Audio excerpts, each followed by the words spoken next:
Hello students, स्वागत है आपका लाइव स्टडी चैनल पर। आइए आज हम करने वाले हैं क्लास 11 पॉलिटिकल साइंस का चैप्टर नंबर 2 के मोस्ट इंपोर्टेंट क्वेश्चन आंसर, जिसका नाम है भारतीय संविधान में मौलिक अधिकार। तो देखिए, ये हम आपके लिए इंपॉर्टेंट क्वेश्चंस लेकर आए हैं और ये इंपॉर्टेंट ही नहीं, वेरी इंपॉर्टेंट क्वेश्चंस हैं। कई बार आए हुए क्वेश्चंस हैं और रिपीटेड क्वेश्चंस। ठीक है, तो आइए शुरुआत करते हैं बिना देरी के। पहला क्वेश्चन क्या है, किस अधिकार को संविधान की हृदय और आत्मा की संज्ञा दी है, किसने और क्यों? 3 मार्क्स से आपसे पूछा जाता है, तो आप कैसे बताएंगे किसने कहा? तो पहले आपको बताना है। डॉक्टर भीमराव अम्बेडकर ने इस अधिकार को संविधान की हृदय और आत्मा की संज्ञा दी है। किसने दी है? डॉक्टर भीमराव अम्बेडकर ने इस संविधान को हृदय और आत्मा की संज्ञा दी है। और किस अधिकार को?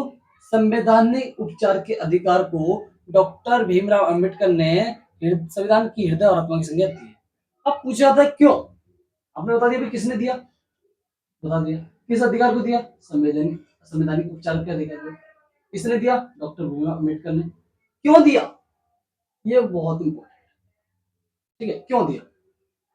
तो आपको बता दूं मैं, ये चैप्टर मौलिक अधिकार से रिलेटेड है, तो आपको इस सारे मौलिक अधिकार पता होने चाहिए। ठीक है, तो देखिए, ये क्यों का आंसर बहुत जरूरी रहता है, कोई भी आंसर। तो जो डॉक्टर भीमराव अम्बेडकर थे, उन्होंने संवैधानिक उपचार के अधिकार को हृदय और आत्मा की संज्ञा दी। क्यों? क्योंकि यदि आपको मौलिक अधिकार प्राप्त नहीं है या मौलिक अधिकार का उल्लंघन होता है, तो आप कहां जा सकते हैं? सर्वोच्च न्यायालय या उच्च न्यायालय में जा सकते हैं और अपने मौलिक अधिकार प्राप्त कर सकते हैं। इसलिए इस अधिकार को संविधान की हृदय और आत्मा की संज्ञा दी है। जिस प्रकार शरीर मनुष्य के शरीर में हृदय नहीं होता, क्या नहीं होता? हृदय नहीं होता और आत्मा नहीं होती, तो उस आदमी का कोई काम ही नहीं है। उसी प्रकार संविधान में हृदय नहीं है और आत्मा नहीं है, तो फिर उसका कोई काम नहीं है। ऐसे समझो। ठीक है, समझ में आ गया होगा, आशा करता हूँ आपको, क्योंकि ये बहुत ही इंपॉर्टेंट क्वेश्चन है, कई बार आया हुआ क्वेश्चन है।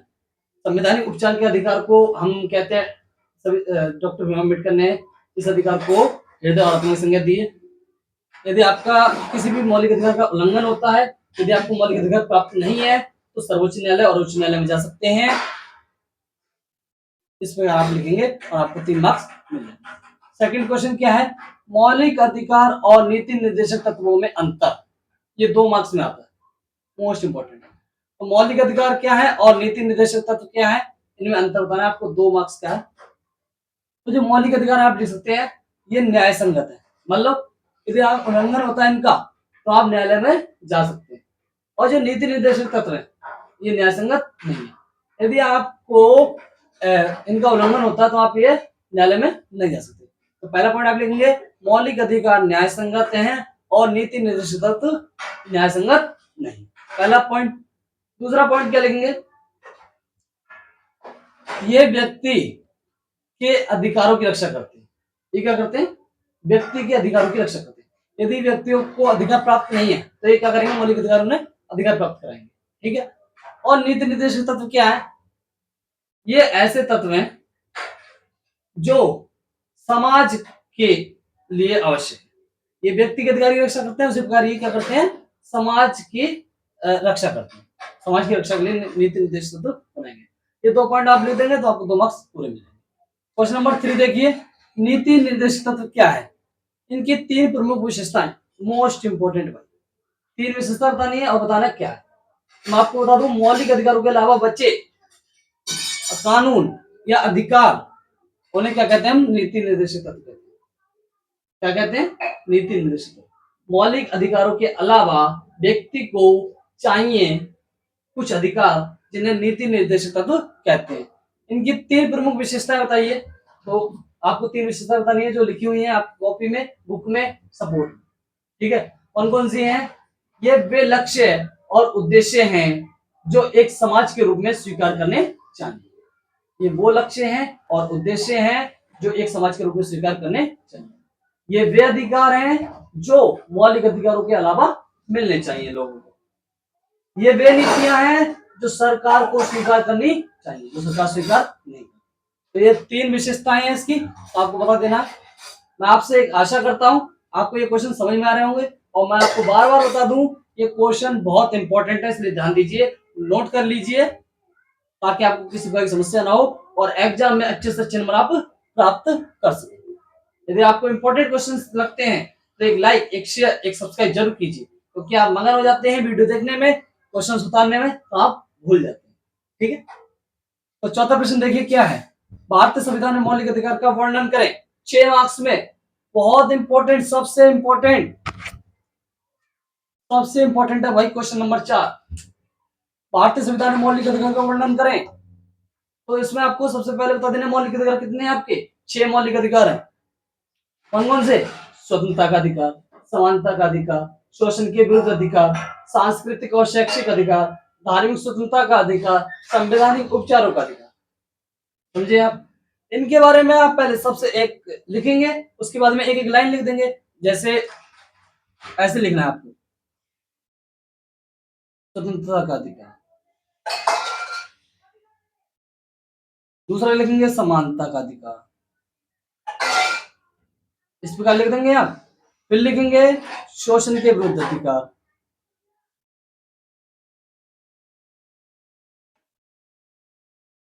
ठीक है, शोषण के विरुद्ध हो गया। फिर आपको आ गया धार्मिक स्वतंत्रता का अधिकार, धार्मिक स्वतंत्रता, ठीक है, ये 4 हो गए। 5वां है आपका सांस्कृतिक और शैक्षिक अधिकार,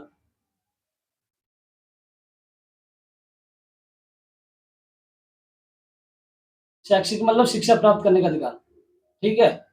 उसके बाद आपका छठा एक पहला ये हुआ, दूसरा ये हुआ, तीसरा ये हुआ, और चौथा ये हुआ, और आपका 5वां ये हो गया, छठा आपका ये हो गया। इसे कहते हैं संवैधानिक उपचारों का अधिकार।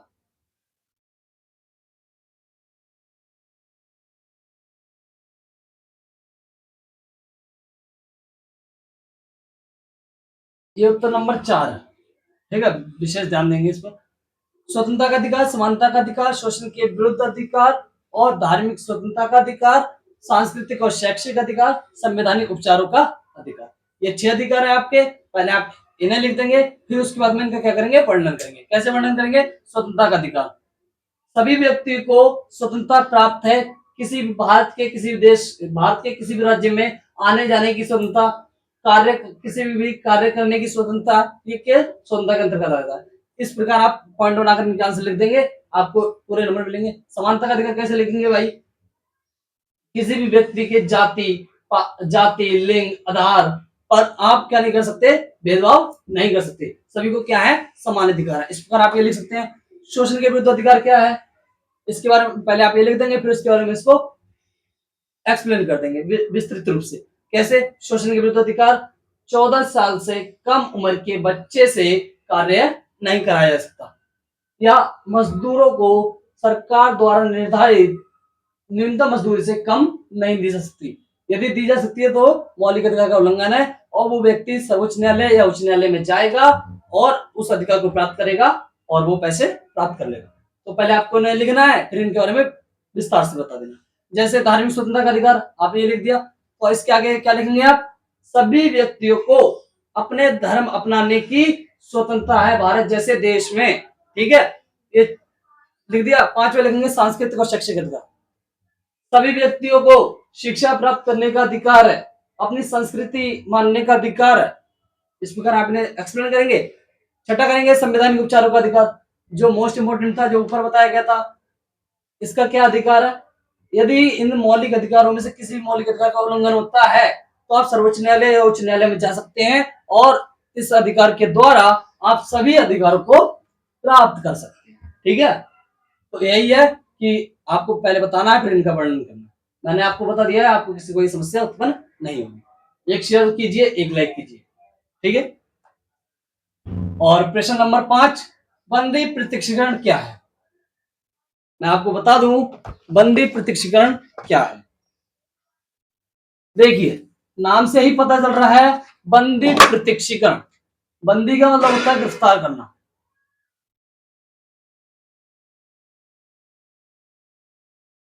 बंदी की बना लेना कहते हैं ना गिरफ्तार करना। और प्रत्यक्षीकरण मतलब सामने। एक होता है प्रत्यक्ष, एक होता है प्रत्यक्ष। आपको समझ नहीं आता प्रत्यक्ष क्या होता है, प्रत्यक्ष क्या होता है। प्रत्यक्ष होता है जो आपके आंखों के सामने हुआ है, अप्रत्यक्ष होता है जो आपके सामने नहीं हुआ। ठीक है। तो पूछा गया बंदी प्रत्यक्षीकरण क्या है, तो बंदी का मतलब है गिरफ्तार करना, प्रत्यक्षीकरण का क्या है, सामने। तो इसका अर्थ पूछा है, तो आपको इतना समझ में आ गया होगा। अब मैं इसको पूरा विस्तृत रूप से वर्णन करता हूँ। बंदी प्रत्यक्षीकरण क्या है, व्यक्ति को तब गिरफ्तार किया जाता है जब उसने अपराध किया हो। ठीक है। यदि गिरफ्तारी का तरीका अवैध या गैर कानूनी है तो न्यायालय गिरफ्तार व्यक्ति को न्यायालय में आने की अनुमति देती है। इसी को बंदी प्रत्यक्षीकरण कहा जाता है। दोबारा से बता देता हूं, आपको समझ में आया हो तो। बंदी प्रत्यक्षीकरण क्या है, बंदी का मैंने मतलब बताया आपको, गिरफ्तार, प्रत्यक्षीकरण मतलब सामने। व्यक्ति को तब गिरफ्तार किया जाता है जब उसने अपराध किया हो। ठीक है। यदि गिरफ्तारी का तरीका गलत है, गैर कानूनी है, तो न्यायालय गिरफ्तार व्यक्ति को अदालत में आने का अधिकार देती है। इसी को बंदी प्रत्यक्षीकरण कहा जाता है। आशा करता हूं आपको समझ में आ गया होगा। ठीक है। तो एक लाइक कीजिए, पता पड़ जाए मुझे आपको समझ में आ रहा है। ठीक है। और 2 मार्क्स में पूछा जाता है आपसे, ध्यान देना है इसलिए। और ये इंपॉर्टेंट क्वेश्चन है, कई बार रिपीटेड क्वेश्चन है, बहुत ध्यान देने की जरूरत है। ठीक है। अब देखिए प्रश्न नंबर 6 है। 1 नंबर में पूछा जाता है आपसे एमसीक्यू टाइप के क्वेश्चन में, मौलिक अधिकारों का रखवाला कौन है। हाँ भाई, मौलिक अधिकार का रखवाला कौन है, सर्वोच्च न्यायालय। कौन, सर्वोच्च न्यायालय। यदि इनको उल्लंघन होता है मौलिक अधिकारों का तो आपकी रखवाली कौन करेगा, सर्वोच्च न्यायालय। किसकी, मौलिक अधिकारों की। 1 मार्क्स में आपसे पूछा जाता है, ध्यान दीजिए।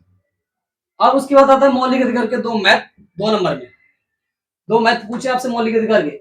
मौलिक अधिकार को क्यों लागू किया गया, क्या इंपॉर्टेंस है मौलिक अधिकार का, तो आप लिख सकते हैं विकास के लिए। बताऊंगा मैं आपको कैसे।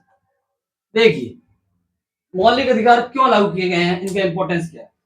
यदि आपके पास अधिकार नहीं है तो आप कुछ भी नहीं कर सकते। जैसे मैंने आपको बताया स्वतंत्रता का अधिकार, यदि आपको स्वतंत्रता नहीं मिलेगी, आप एक देश से, एक राज्य से दूसरे राज्य में नहीं जा सकते।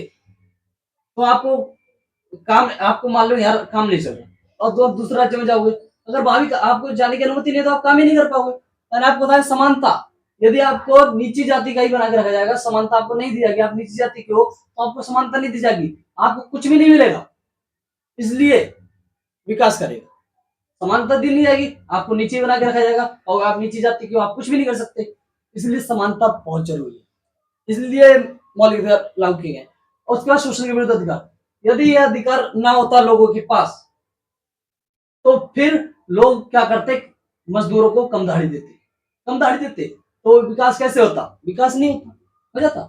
पैसे जब व्यक्ति के पास आएगा नहीं, वो कमाएगा नहीं, तो विकास नहीं होगा। ठीक है। उसके बाद बताया मैंने सांस्कृतिक और शैक्षिक अधिकार, यदि आपको शिक्षा नहीं मिलेगी, यदि आपको शिक्षा नहीं मिलेगी तो आप कैसे नॉलेज जान पाएंगे, कैसे काम कर पाएंगे, कैसे पैसा कमा पाएंगे, तो आपका विकास होगा क्या, नहीं होगा।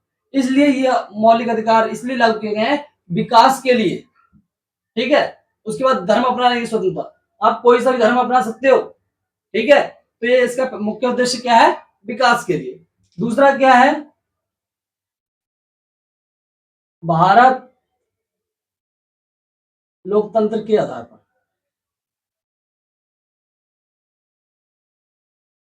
ठीक है।